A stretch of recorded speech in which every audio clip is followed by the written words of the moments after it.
Evacuation Earth by Andrew Dunn. Evacuating Earth was arguably the most difficult thing ever undertaken by humankind. I say arguably because we only had recorded history to go off of, which picks up some time after we knew about fire in the wheel, and then tapers off just after the moon landings and cellular phones. All of that stuff in between, pyramids, circumnavigation of the globe, manned flight, or steps we could have climbed generation after generation to reach the heavens. We got distracted though, and built steel and glass edifices that towered into the sky, traveled the globe in search of excitement, and plastered pictures on social media for everyone to see, even as we retreated into individualized worlds of our own creation. But time, we realized, the demise had metastasized into the world writ at large. It was too late to convert eons of human experience into how to evacuate an entire planet for dummies, a quick read. Our species was backed into a corner, trapped. And like any trapped animal, panic set in. It became our new norm. New norm, old norm, was there any difference? Scientists toiled away in obscurity to find answers to questions that had weeks before been the stuff of science fiction. How do we get a large number of people into space? Where can we send them? How long is it going to take? The rest of us coalesced into predictable tribes. Some thought the best solution was to find an ideal genetic specimens and send them into orbit, a dozen or so Adam and Eves, and keep them in suspended animation. When the time was right, they would be awakened to procreate and then rehabilitate the fallen Earth. Who would get to be Adam and Eve, though? There was talk of creating television shows where the contestants would compete and viewers would vote, or adding it to the lottery. Someone could buy their chance to be Adam or Eve Redux through a Mega Shot Millions or Powerball. Others set their sights on the moon and Mars. Neither were habitable. But when your ship's sinking, you'll grab a hold of any little piece of hope you can find. A collection of governments and global corporations promised trillions to figure out how to colonize both. They created a website with animation showing colossal domed environments where lush plants grew among cylinder-shaped dormitories.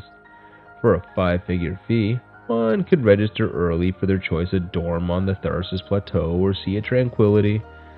Some that registered soldiers on the dark web, though, for several times more. The going rate for Hope soon topped 6 figures. They launched the first round of spacecraft in mid-July. All were unmanned and carried an assortment of materials and equipment needed to be built for the first lunar colonies. Eagle, named for Apollo 11's lunar lander, was going to be the first of several on the moon that would become the starting point for building more on Mars. Letters went out to those who registered early, guaranteeing spots in Eagle. The number of available dorms was a fraction of what had originally been promised. People took to the streets after the realization that they would be left behind on an inhospitable Earth settled in. A group of scientists found the solution before the first spacecraft crunched down silently on lunar soil. Blood. It was that simple. People around the world queued sometimes for days, so that one technician would drain 2 milliliters of blood from their veins into a stainless steel vial that was then vacuum sealed and placed in a container with identical vials.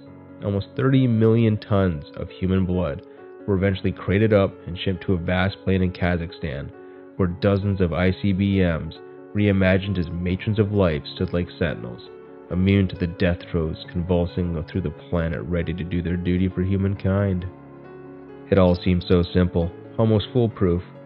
Each vial of blood was cryogenically frozen, then wired into systems on board spacecraft for a journey across space that would last for generations.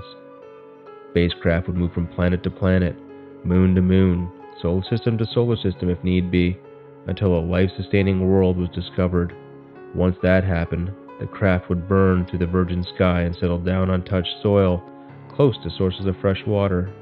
Autonomous rovers would deploy from the spacecraft to find proteins and amino acids in foliage and animal life already living in our new home.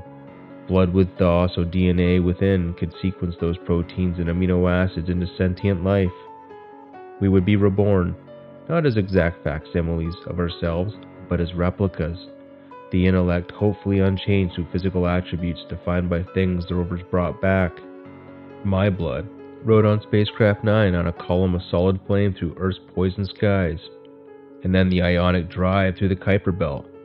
It had been collected at a drugstore in a city whose name I would never remember.